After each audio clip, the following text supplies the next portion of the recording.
যারা উপস্থিত হয়েছেন আমি সকলকে জানাতে বলবো, আমরা হুজুরের শুধু দামান ধরলে হবে না, আমাদের আসলে কাছে শুধু বায়াত হলেই হবে না, আমাদের অনেক দায়িত্ব কর্তব্য আছে।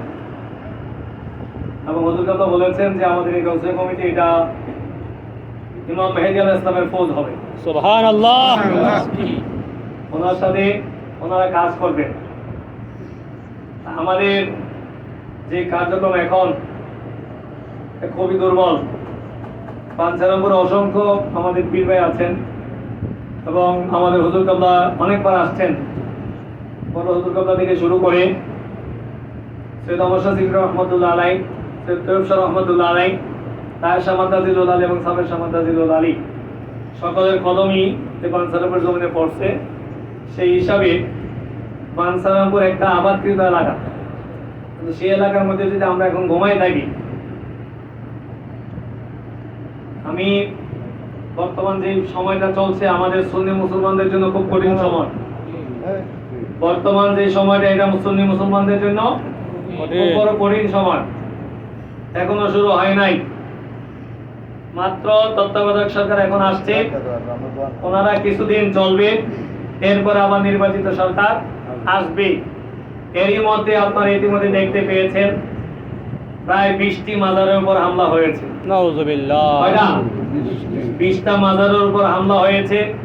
অনেকগুলো মসজিদের খতিবকে সরাই দিয়া তারা সেখানে জায়গা দখল করে নিয়েছে। এমনকি গত সপ্তাহে হুমকি দিয়েছিল আমাদের চট্টগ্রাম জমিয়তুল ফালাহ জামে মসজিদ, ওইটা তারা দখল করার জন্য এই জুমায় তারা যাবে।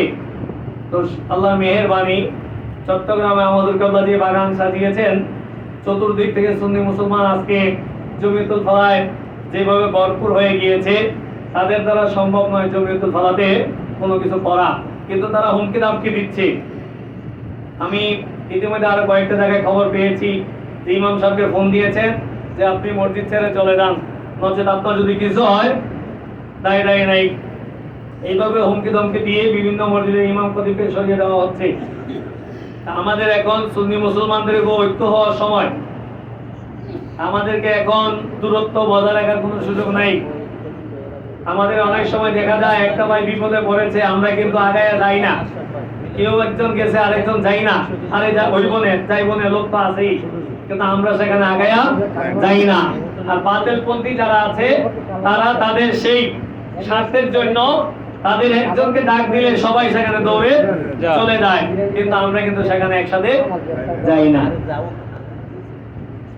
আজকে দেখেন স্বার্থ মানুষের যে অবস্থা, এক সময় বলেছিলেন বর্তমান তত্ত্বাবধায়ক সরকারের বিরুদ্ধে ওয়াজ মাহফিলে, তাফসীরুল কোরআন মাহফিলে অনেক কথা বলেছেন, সুদী ব্যক্তি হিসাবে অনেক কঠিন কথা বলেছেন। এগুলি কিন্তু এখন চেঞ্জ হয়ে গিয়েছে, এগুলি তাদের এখন কি হয়ে গেছে, অর্থাৎ তাদেরকে সুবিধা নিতে হবে, তত্ত্বাবধায়ক সরকারের আমলের সুবিধা নিতে হবে এবং এখান থেকে অবস্থান করে পরবর্তী নির্বাচনে আবার তাদেরকে বৈতরণী পানি দিতে হবে। যার কারণে ইতিমধ্যে যা বলেছেন সব বন্ধ, এখন উনি খুব বাধা কথা বুঝে আসছে। তো এরা যদি এরকম করে তাদের অবস্থা শক্তিশালী করতে পারে, আমরা সুন্নি মুসলমান পারবো না কেন?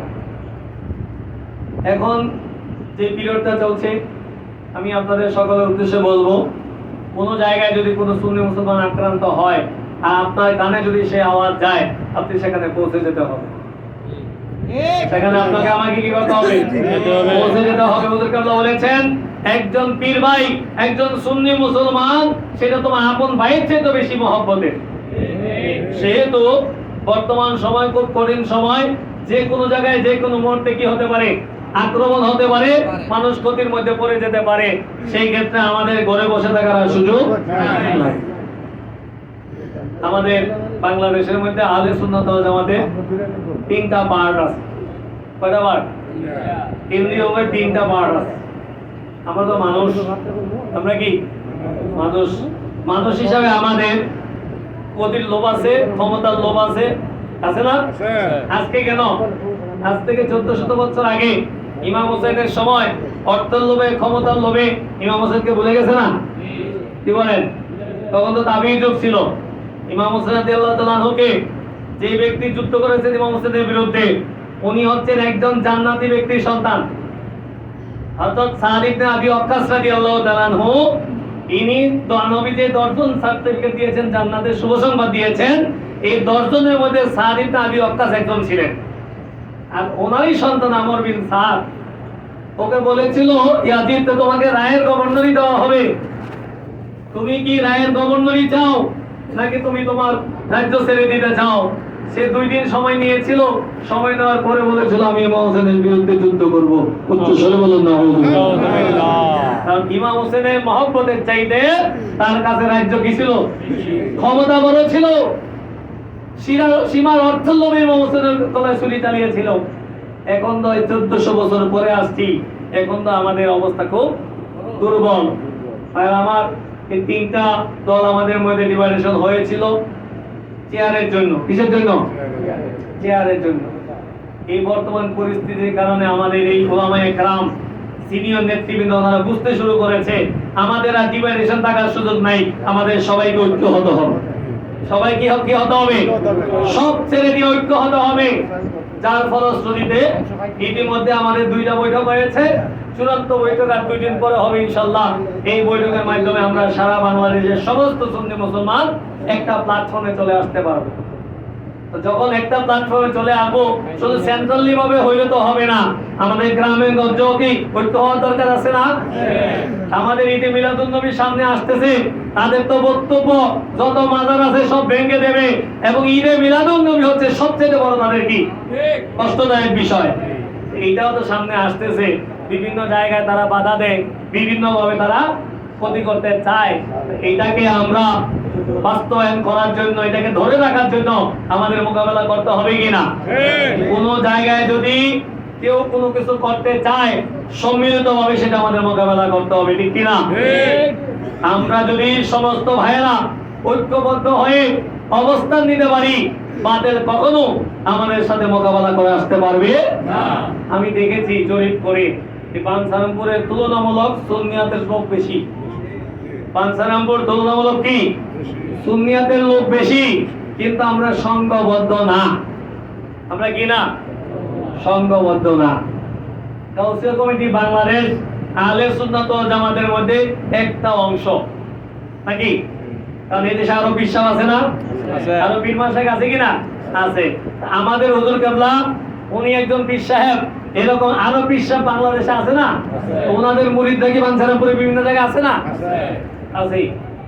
এখন এই কাউন্সিল কমিটি বাংলাদেশ আমাদের উপজেলা কমিটি হয়েছে, এই কমিটির পরে বিভিন্ন ইউনিয়ন কমিটি আমাদের হয়েছে, কিন্তু আপনারা খবর নিয়ে দেখেন কয়টা ইউনিয়ন কমিটি পুরা 1 বছর 2 বছরের ভিতরে কয়টা মিটিং হয়েছে? আছে এরকম?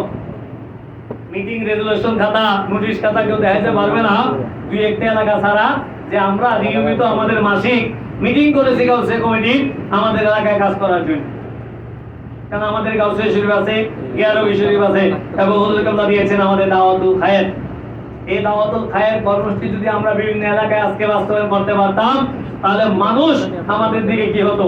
আরো ঝুঁকে যেত, আরো দাবিত হইতো, কিন্তু আমরা সেই কাজটা করতে পারি নাই। হুজুর কেবলা আমাদের জন্য দিয়েছেন মাসিক তর্জমান। এই মাসিক তর্জমানটা আমরা নিয়মিত করি না, আমরা নেই না। আমরা দরকার ছিল আমি নিজে তর্জমান করব, আমি অতিরিক্ত একটা তর্জমান কিনা আমার একটা ভাইকে সেটা উপহার দিব, তাকে একটা গিফট করব। অর্থাৎ আমার একটা ভাই স্কুলে চাকরি করে, কলেজে চাকরি করে, বিভিন্ন জায়গায় অফিস আদালতে সে চাকরি করতে পারে, আমার বন্ধু মানুষ, মানে আমি তো এই তরিকার মধ্যে আছি, সুন্নিয়তের মধ্যে আছি, সে তো সাধারণ মানুষ। আমি যদি তাকে বইটা দেই, বইটা পড়ার পরে তো সে কিছু না কিছু বুঝতে পারে, বুঝার পরে হয়তোবা আমার এই বইয়ের উসিলায় 1টা 2টা 3টা 4টা 5টা বই পড়ার পরে তার মন চিন্তা করতে পারে, আরে এটা তো একটা দেখা যাচ্ছে উনি আওলাদের রাসূল, আপনারা আমার কাছে জানতে পারে, তারও তকদির হতে পারে, সেও আওলাদের রাসূলের বায়াত হতে পারে, ঠিক কি না? আমরা নিজেরাই তো তর্জমান করি না। হুজুর কেবলা বলেছেন তর্জমান এটা বাতিল ভাঙার জন্য মৃত্যু সমতুল্য। তর্জমান বাতিল ভাঙার জন্য কি? মৃত্যু সমতুল্য। এরপরে আবার অনেকে তর্জমান নেই, ঠিক মতো টাকাও দেই না। তর্জমান নেই 30 টাকা মাত্র। কত টাকা? 30 টাকা। তো এমনি চা দোকানে বইলে অনেক সময় জায়গা তাই না, সেই জায়গার মধ্যে আমরা একটা তর্জমান নেই না। আর যদিও নেই, অনেক সময় টাকা দেওয়া ঠিক মতো দেই না। তা আমি তো 300 তর্জমান নারায়ণগঞ্জে আনতাম, সেখান থেকে এখানেই প্রায় 80 কপি তর্জমান পাঠাইতাম বাঞ্ছারায়ণগঞ্জে। এখানে অনেক দেখা যায় হুজুর ইমাম সাহেব হুজুর বেতন পায় কয় টাকা, উনি গিয়া দেয় হুজুর ভাই নেন একটা তর্জমান, নেন তর্জমান, নেন তর্জমান। তর্জমানের কোনো আগ্রহ নাই, তর্জমান করে দেয় মসজিদ ডাক্তার সাহেবের দোকানের মধ্যে, তর্জমান করে দেখে আমাদের হাবিবুল্লাহ সাহেবের খানকা শরীফের মাদ্রাসার মধ্যে, কিন্তু তর্জমান মাস চলে যায়, কিন্তু তর্জমান আর কেউ নিতে আসে না। আবার দিয়ে দিল কোনো মতে দিয়ে যায়, টাকাটাও ঠিক মতো পরিশোধ করে না। এইভাবে যদি হয় তাহলে আমাদের কার্যক্রম চালানো যাবে? বলেন যাবে না। সেই জন্য বলবো খুব কঠিন সময় আমরা পার করতেছি, আপনারা বুঝতেছেন না এখনো। সামনে প্রত্যেক পদে পদে বাধা আসবে, সামনে প্রত্যেক পদে পদে কি আসবে? বাধা আসবে। তখন কি করবেন? আমি মিলাদ কিয়াম আজকে তো করতেছি, অনেক জায়গায় কিন্তু মিলাদ কিয়াম উঠে গেছে। আমি দেখতেছি বিভিন্ন মহল্লায় ইমাম যখন 2টা সুন্নি 3টা ওয়াহাবি, তখন কয় তুমি দাওয়াত খাইতে গেলে এত শুধু আল্লাহুম্মা সাল্লাল্লাহু কইরা বালাগুল্লাহ বি কামালি করে শেষ করে দিবা, কিয়াম করার দরকার নাই। উচ্চ স্বরে বলুন নাউযুবিল্লাহ। আমি অনেক জায়গায় এরকম দেখতে পাচ্ছি ইতিমধ্যে, কথা বলছেন। আবার কতগুলো আছে ইমামতি করে সুন্নিগুলো লোক মিলে, আবার ওয়াহাবি লোক মিলে, কতগুলো ইমাম সাহেব আছে না? আছে। ওই সমস্ত ইমাম সাহেব আবার আমার ইমাম রাখতে হলে যাচাই বাছাই করে রাখা দরকার। ইমাম সাহেব রাখতে হলে কি রাখতে হইব? যাচাই বাছাই। আমি আজকে উজানচরের মধ্যে একজন ইমাম সাহেবের সাথে 2 মিনিট কথা বলছি, উনি যে খাতটা ওয়াহাবি এটা ধরা হয়ে গেছে, কথা বলছেন। আমাদের নারায়ণগঞ্জে 1 লোক 3 বছর মসজিদের মধ্যে সালাতু সালাম দিয়ে আযান দিছে, মিলাদ কিয়াম করছে। এই ব্যক্তি তার পিছনে যখন একটা ভ্যাকেন্সি পেয়ে গেছে, এরপরে কয় মিলাদ কিয়ামে গেলে বেদাত, আযানের গেলে সালাতু সালাম বেদাত।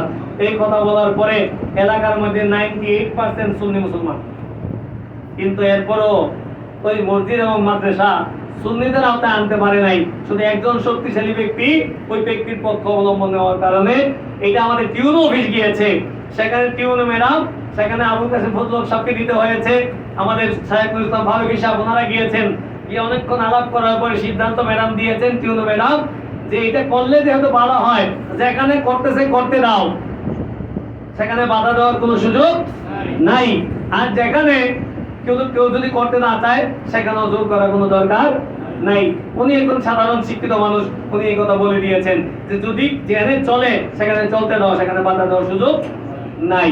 তো অনেক কিছু হয়ে গিয়েছে। তো যে ব্যক্তি 3 বছর চাকরির জন্য সালাতু সালাম দিয়ে আযান দিছে, মিলাদ কিয়াম ঘরে ঘরে গিয়ে করছে, দোয়া করছে, এই ব্যক্তি কি বলতেছে?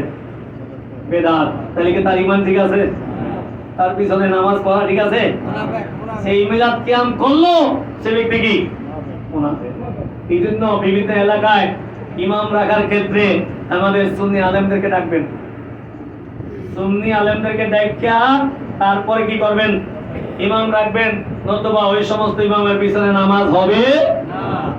যে ইমামের আকীদাই ঠিক নাই, তার ঈমানও ঠিক নাই, তার আমল গ্রহণযোগ্য হবে?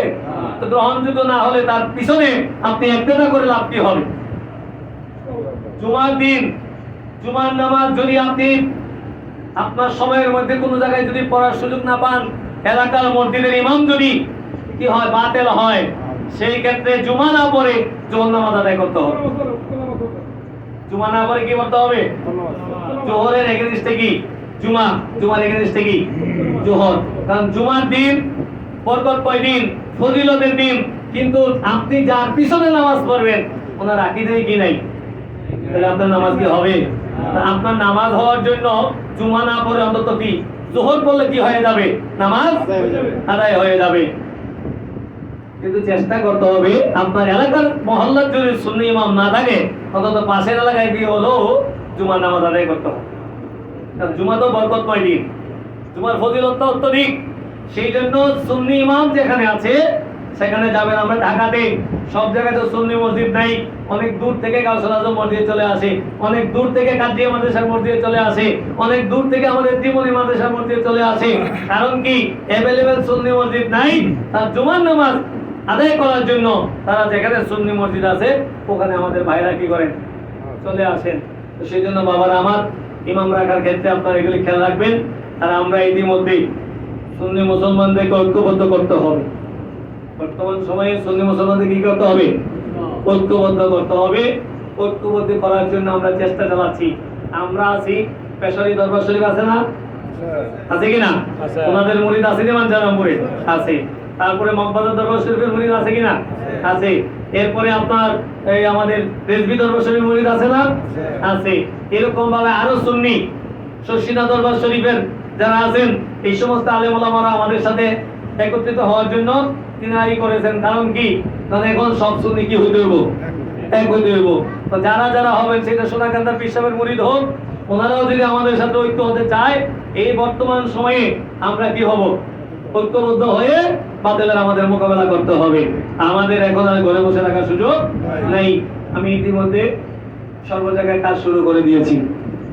আমি আমাদের কমিশনার সাহেবের সাথে কথা বলেছিলাম, আর আমাদের সাথে কথা বলেছি। আজকে আসছি এখানে। আমরা প্রত্যেক মহল্লায় সুন্নি ইমাম যেখানে, সেখানে এটা আমি পাঠাচ্ছি। কিন্তু ইমাম সুন্নি না, এলাকায় সুন্নি মুসলমান আছে, এরকম আছে না? আছে। সংখ্যাগরিষ্ঠ বা ক্ষমতার কারণে মসজিদের ইমাম কিনা সুন্নি না ওয়াহাবি। ওই যে বললাম, একজন ইঞ্জিনিয়ার কোটি কোটি টাকার মালিক, এইবারের ক্ষমতার কারণে এখানে 98% সুন্নি মুসলমান হওয়ার পরেও আলাদা মসজিদ করে সেখানে কি করতে হয়েছে? নামাজ পড়তে হয়েছে, এই মসজিদ ছেড়ে দিতে হয়েছে। আমাদের এলাকাগুলোতে বিভিন্ন জায়গায় ইমাম সুন্নি নাই, কিন্তু মুসল্লি সুন্নি আছে। এদেরকেও আমাদের একটা লিস্ট হওয়া দরকার না? সেই জন্য আমরা ওই এলাকায় যে সুন্নি মুসলমান ভাই আমাদের আছেন, উনি তো অন্তত জানেন যে এলাকায় কেনা কেনা সুন্নি।